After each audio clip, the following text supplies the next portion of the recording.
Soul Kiss Glide Divine is the debut album by Spectrum released in 1992 by the UK label Silvertone. Spectrum was a band led by Sonic Boom, also known as Pete Kember of the band Spacemen 3, which had broken up the previous year after releasing a fourth and final LP. Soul Kiss was released in a quite unique clear vinyl bag packaging which contains a liquid oil. All these years later, my copy still contains that oil, that liquid, whatever it may be. You can see the bubbles in there if you squeeze the bag. The music of Soul Kiss continues in the vein of Kemper's tracks on Recurring, the last Spacemen 3 album, as well as the music he released on a solo album released under his name, Sonic Boom, in 1989. That album was titled Spectrum, and Spectrum became the name of his new band.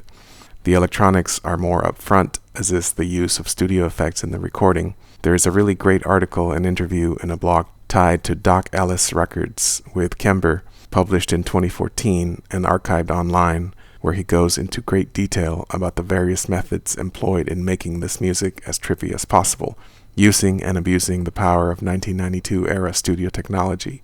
It's actually one of the best musician interviews I have ever read, especially from a recording standpoint, since Kember seems to have a vivid memory of some very specific tricks and gear he used in the making of this and other of his albums, solo and in Spacemen 3.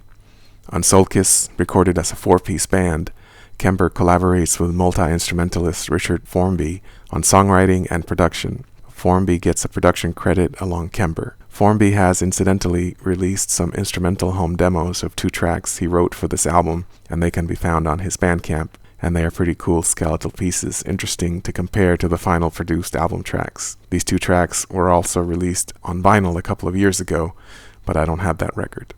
This album was also released on compact disc by Silvertone, and I still have my copy of that too, also in a vinyl sleeve with some of the liquids still in there, a perfect mini version of the LP packaging. There was also a 12-inch single released by Spectrum at around the same time in a complimentary op art printed plastic sleeve, and this 12-inch features 2 mixes of a cover of a Daniel Johnston song, True Love Will Find You in the End, and 2 spaced-out remixed versions of 2 tracks from the Soul Kiss album. The op art graphics were assembled by Pete Kember from copyright-free books of op art designs. In the Doc Ellis interview, Kember mentions a book by Hajime Ochi, a Dover book, which I happen to also own. As you can see, I'm a bit of an op art fanatic myself.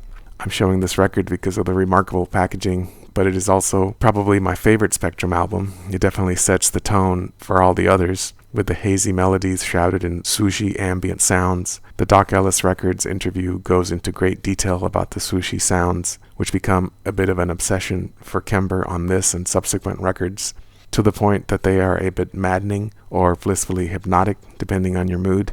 But the songs are still great, and there are indeed songs in here, not just electronic drones. In the Trouser Press Guide website, writer Deborah Sprague calls the album a retrograde journey, albeit gorgeously dappled one, backward into Summer of Love popcraft. Songs like How You Satisfy Me are colored in bright day-glow tones by Kember's distorted organ and Jeff Donkin's insistently exuberant drumming, even when the mood is more dilatory, as on Lord, I Don't Even Know My Name, and the seductive Quicksilver Glide Divine.